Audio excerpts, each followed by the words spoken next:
Breaking news చూస్తున్నాం. తెలంగాణ కాంగ్రెస్ పైన కేటీఆర్ సంచలన వ్యాఖ్యలు చేశారు. కాంగ్రెస్ పార్టీని ఎంత అవమానకరంగా పోల్చారంట ఆయన. అది అవమానమా కాదా అనేది కాంగ్రెస్ పార్టీ తెలియాలి మరిక. సో ప్రస్తుతానికి ఒక చైన్ స్నాచర్స్తో పోల్చారు కాంగ్రెస్ వాళ్ళని. మెడలో పుస్తల తాడు గుంజుకుపోయే వాళ్ళంటూ కూడా కాంగ్రెస్ వాళ్ళంతా మెడలో పుస్తల తాడు గుంజుకుపోయే వాళ్ళని చెప్తున్నాడు ఆయన. తులం బంగారం కాదు, ఇనుము కూడా ఇవ్వరు రేవంత్ రెడ్డి అని చెప్పి కేటీఆర్ అన్నారు. జూబ్లీ హిల్స్ ఉప ఎన్నికల్లో కాంగ్రెస్కు ఓటు వేయొద్దని చెప్పి ఆయన రిక్వెస్ట్ చేశారు ప్రజల్ని. కాంగ్రెస్కు ఒక్క ఓటు వేసినా మీ ఇల్లు కూలగొట్టడానికి మీరే సంధించినట్టు అవుతుందని చెప్పి కూడా కేటీఆర్ అన్నారు. హైడ్రా అనేది పెద్దవాళ్ళ ఇళ్ల దగ్గరికి పోదు. సీఎం రేవంత్ రెడ్డి అన్న తిరుపతి రెడ్డి దుర్గం చెరువు నీళ్ళలో ఇల్లు కట్టిన హైడ్రా ఏం చేయలేదు అంటూ కూడా కేటీఆర్ మాట్లాడుకొచ్చారు.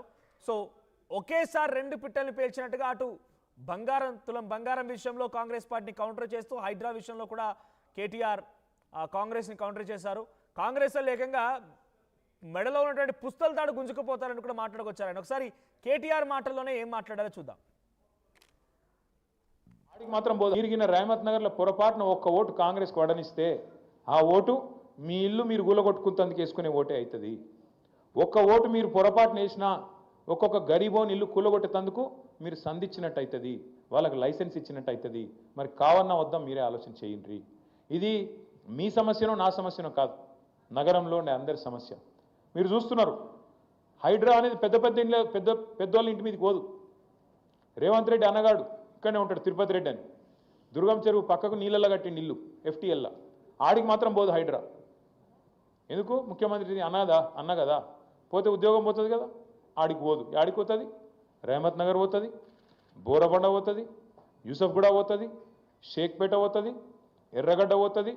మీ దగ్గర ఉండే బస్తీలకు మాత్రం బరాబర్ వస్తుంది. కులగొడితే పేదవాడిని అడిగేటోడేవాడు? గోపన్న లేడు కదా. గోపన్న ఉంటే బరాబర్ వచ్చి అడ్డం నిలబడుతుండే. గోపన్న లేడు కదా, ఇక అడిగేటోడు ఎవడున్నాడు? మేము చూసుకుంటాం, జూబ్లీ హిల్స్ దున్ని పారేస్తాం అనే దాంతో పైసలు కొడతాం, అవసరమైతే ఆఖరికి ఓటుకింత కొడితే గరీబుగాలు మాకేయిపోతే ఎవరికెత్తారు అనే ధైర్యము ఇలా కాంగ్రెస్. రైట్, మీరు కనుక జూబ్లీ హిల్స్ నియోజకవర్గ ఉప ఎన్నికల్లో కాంగ్రెస్కి ఓటు వేస్తే మీ ఇల్లు కూలగొట్టడానికి వాళ్ళకి లైసెన్స్ ఇచ్చినట్టు అవుతుంది, సంధించినట్టు అవుతుంది. మీరెవరు ఓటు వేయకండి. ఎర్రగడ్డలో, రహమత్ నగర్లో, యూసఫ్గూడలో, షేక్పేటలో, బోరబండలో ఈ ప్రాంతాల్లో మీరు కనుక ఎవరైనా ఒక్క ఓటు వేసినా కూడా మీరే సంధించినట్టు అవుతుంది, వేయకండి అని చెప్పి అడుగుతూనే అటు ముఖ్యమంత్రి రేవంత్ రెడ్డి సోదరుడు తిరుపతి రెడ్డి ఇల్లు ఏకంగా దుర్గం చెరువు FTLలో ఉంది, నీళ్ళలో కట్టుకున్నాడు. ఆయన మాత్రం టచ్ చేయరు. హైడ్రా అనేది కేవలం పేదవాళ్ళకు అటువంటి రిస్ట్రిక్షన్స్, పేదవాళ్ళకి మాత్రం ఎగ్జామ్షన్ ఉంటుంది, పేదవాళ్ళకి మాత్రం ఎటువంటి ఎగ్జామ్షన్ ఉండదు. అడిగేటోడేవాడు డైరెక్ట్గా వచ్చి కూలగొడే అని చెప్పి కేటీఆర్ మాట్లాడుతున్నారు. ఎస్, మా ప్రతినిధి మధు కూడా లైవ్లో సిద్ధంగా ఉన్నారు. మధు, సో సంచలన వ్యాఖ్యలు చేసుకొచ్చారు కేటీఆర్. హైడ్రా గురించి ప్రస్తావించారు, తులం బంగారం గురించి ప్రస్తావించారు. సో కేటీఆర్ ఇప్పటి నుంచే ఈ వ్యాఖ్యలు చూస్తుంటే జూబ్లీ హిల్స్ నియోజకవర్గానికి సంబంధించి ఉప ఎన్నిక ప్రచారం మొదలుపెట్టినట్టు భావించాలా? ప్రచారం మొదలైందా? ఈరోజు జూబ్లీ హిల్స్ నియోజకవర్గానికి సంబంధించినటువంటి రహమత్ నగర్ డివిజన్కి సంబంధించినటువంటి వారితో సమావేశం ఏర్పాటు చేశారు. ఇట్లా రోజుకొక డివిజన్ వారితో సమావేశం ఏర్పాటు చేయనున్నట్టుగా తెలుస్తూ ఉంది. ఒక్కొక్కరికి ఇన్ఛార్జీలను ఇచ్చారు. ఆయా డివిజన్లకి ఖచ్చితంగా ఉప ఎన్నికల్లో మళ్ళీ బీఆర్ఎస్ గెలవాలి అనేటువంటిది. ఎందుకంటే కాంగ్రెస్ ఇచ్చిన హామీలు ఏది కూడా అమలు కాలేదని చెప్తూనే ఒకవేళ ఈసారి కాంగ్రెస్కు ఓటేస్తే మీ ఇల్లు కూలగొట్టుకోవడానికి వాళ్ళకి లైసెన్స్ ఇచ్చినట్టు కానీ అనేటువంటి స్టేట్మెంట్ చేస్తూనే దసరా శరణ్ నవరాత్రుల్లో ఎక్కువగా పీక్స్కి వెళ్ళాలి ప్రచారం. ప్రత్యేకంగా బతుకమ్మ పాటలు తయారవుతూ ఉన్నాయి. ఆ పాటలతో ఒక్కొక్క పాటతో మీరు ఆ పాట వినిపిస్తే 100 ఓట్లు ఒక వ్యక్తి వేయించేటువంటి పాటలు రెడీ అవుతూ ఉన్నాయి అనేటువంటి స్టేట్మెంట్ కూడా చేశారు. సో బతుకమ్మ పాటలు గల్లీలో ఇంట్లో మోగాలనేటువంటి స్టేట్మెంట్ చేస్తున్న కొన్ని కీలక స్టేట్మెంట్ చేశారు. తులం బంగారం గురించి మాట్లాడుతూ కాంగ్రెస్ వాళ్ళు మెడలో పుస్తల తాళ్ళు తెంచుకొని పోయేవాళ్ళు కాంగ్రెస్ వాళ్ళు అంటూ స్టేట్మెంట్ చేస్తూ వాళ్ళు ఎప్పటికీ తులం బంగారం ఇవ్వరు, ఏమని ఇస్తే తీసుకుపోయేటోళ్ళు కాంగ్రెస్ వాళ్ళు అంటూ స్టేట్మెంట్ చేస్తున్నాయి. కొన్ని ఘాటు వ్యాఖ్యలు చేశారు ఆయన మాట్లాడుతున్నటువంటి సందర్భంలోనే. అసలు కొంచెం అసభ్య పదజాలాన్ని కూడా ఉపయోగించే ప్రయత్నం చేశారు.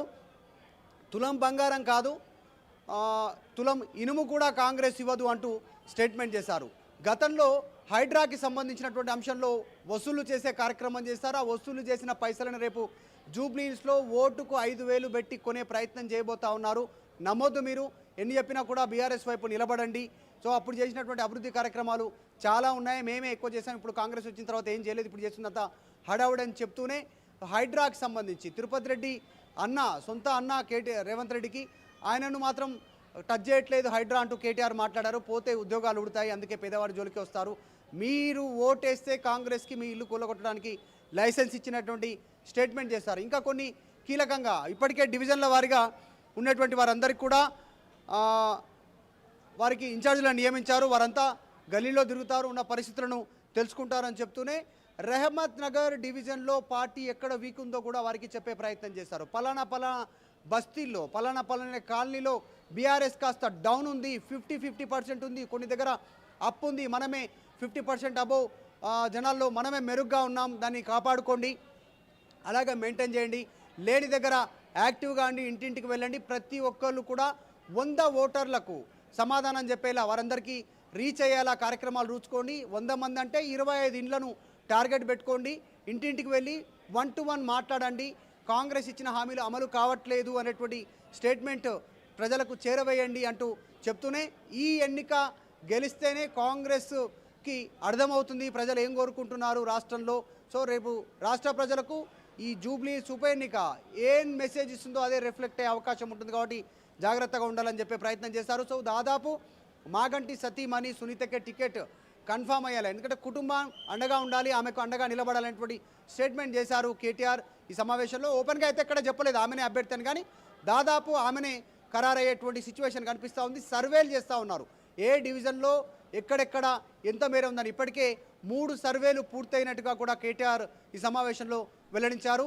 ఇంకొక మాట మాట్లాడుతూ కూడా పుస్తల తాళ్లు ఎత్తుకపోయేటోళ్ళు కాంగ్రెస్ వాళ్ళు అనేటువంటి స్టేట్మెంట్ కేటీఆర్ చేసినటువంటి సిచ్యువేషన్ తులం బంగారం విషయంలో. మనోజ్ రైట్. సో కేటీఆర్ కాంగ్రెస్ పార్టీని టార్గెట్ చేస్తూ ఇప్పుడు జూబ్లీహిల్స్ నియోజకవర్గం నుంచే ఒక యుద్ధం మొదలు పెట్టబోతారు అనుకోవాలా. జూబ్లీహిల్స్ ఉప ఎన్నికకు సంబంధించి కాంగ్రెస్ పార్టీ అధికారులకు వచ్చిన తర్వాత ఒక మొట్టమొదటి ఉప ఎన్నిక, దీనికి సీక్వల్గా రేపటి రోజున కాంగ్రెస్ పార్టీ కూడా కొంత ప్రభావం పడే అవకాశం ఉంది. సో ఇక్కడ నుంచి ప్రచారం మొదలు పెట్టారనుకోవాలా, డైరెక్ట్గా ఆయన ఇప్పుడు రంగంలో దిగారనుకోవాలా? ఎగ్జాక్ట్లీ, యాక్చువల్గా చెప్పాలంటే మాగంటి గోపీనాథ్ చనిపోయిన తర్వాత దశదిన కర్మలు ఏవైతే ఉంటాయో అవి డివిజన్ల వారీగా ఏర్పాటు చేశారు ఫంక్షన్ హాల్స్లో. ఆ రోజు నుంచే ప్రచారం ప్రారంభమైంది. సో ప్రచారంలో బీఆర్ఎస్ ముందుంది, ఇప్పటికే చాలా అన్ని ప్రాంతాలు చుట్టేశారు. ఇప్పుడు నియోజకవర్గాలకు ఎమ్మెల్యేలను ఇన్ఛార్జ్ చేశారు, ఎమ్మెల్సీలను ఇన్ఛార్జ్ చేశారు, ఇంకా పెద్ద ఎత్తున స్పీడ్గా వెళ్ళాలనేటువంటిది బీఆర్ఎస్ ఆలోచన చేస్తూ ఉంది. సో దానికి ధీటుగా కాంగ్రెస్ కూడా ప్లాన్ చేస్తుంది, కాబట్టి ఎట్టి పరిస్థితుల్లో కాంగ్రెస్ చేసినటువంటి అంశాలు, మోసాలను, ఇచ్చిన హామీలను గుర్తు చేసేటువంటి విధంగానే గ్రౌండ్లోకి వెళ్ళాలి. హైడ్రా పేరిట పేద మధ్యతరగతి కుటుంబాలను వేధిస్తున్నారు, ఇళ్ల దగ్గర పర్మిషన్ లేదంటూ డబ్బులు గుంజుతూ ఉన్నారు, దీన్ని ప్రజలకు చేరవేయాలి అనేటువంటి స్టేట్మెంట్ చేస్తూ ఉన్నారు. అన్నిటికంటే ముఖ్యంగా దసరా శరన్నవరాత్రి ఉత్సవాలనే ప్రచారంలో పెద్ద ఎత్తున బీఆర్ఎస్ ఉపయోగించుకోవాలనేటువంటిది ఒక యాక్షన్ ప్లాన్ సిద్ధం చేసింది. ప్రత్యేక బతుకమ్మ పాటలను పార్టీ తరఫున సిద్ధం చేస్తూ ఉన్నారు. సో ఆ పాటల రూపంలోనే ప్రచారం ఉండాలి, బతుకమ్మ ఆడుతూనే బీఆర్ఎస్కు మద్దతు తెలిపేలా ఉండాలి అనేటువంటి ఒక కార్యాచరణ బీఆర్ఎస్ చేస్తున్నట్టుగా తెలుస్తుంది. చూడాలి సో మొత్తానికి ఎట్లా ఉంటుందో రేపు నాడు, ఎందుకంటే ఇప్పటికే కంటోన్మెంట్ ఉప ఎన్నికలో బీఆర్ఎస్ అభ్యర్థికే, కుటుంబం చనిపోయిన అభ్యర్థికే సీట్ ఇచ్చినా అక్కడ అధికార కాంగ్రెస్ పార్టీని వైపు ప్రజలు నిలబడ్డారు. మరి జూబ్లీహిల్స్ వైపు ఎవరు ఎటు నిలబడతారో చూడాలి. Right, thank you Madhu. So Jubilee Hills ఉప ఎన్నికకు సంబంధించి ఆ ప్రచారం మొదలైనట్టుగా భావించాలి. కేటీఆర్ ఈరోజు జరిగినటువంటి డివిజన్ల వారీగా ఆయన భేటీ అవుతున్నారు. రహమత్ నగర్ డివిజన్కి సంబంధించి ముఖ్య నాయకులతో, కార్యకర్తలతో భేటీ అయిన నేపథ్యంలో కాంగ్రెస్ పార్టీకి 2 కౌంటర్లు ఇచ్చారు. ఒకటి, తులం బంగారం కాదు కదా, ఇనుము కూడా ఇవ్వదు, మెడలో పుస్తలు గుంజుకెళ్ళేటువంటి బాపతి కాంగ్రెస్ అని చెప్తూనే, మీరు కనుక కాంగ్రెస్ పార్టీగా ఓటు వేస్తే మీరే హైడ్రాని మా ఇల్లు కూల్చమని ఆహ్వానించినట్టు అవుతుంది, వారు లైసెన్స్ ఇచ్చినట్టు అవుతుంది, సందివ్వకండి అని చెప్పి ప్రజలను విజ్ఞప్తి చేశారు ఆయన. సో మరి జూబ్లీహిల్స్ ఉప ఎన్నికకు సంబంధించిన దగ్గర నుంచి కేటీఆర్ కొంత శంకరావం పూరించి ప్రభుత్వం పైన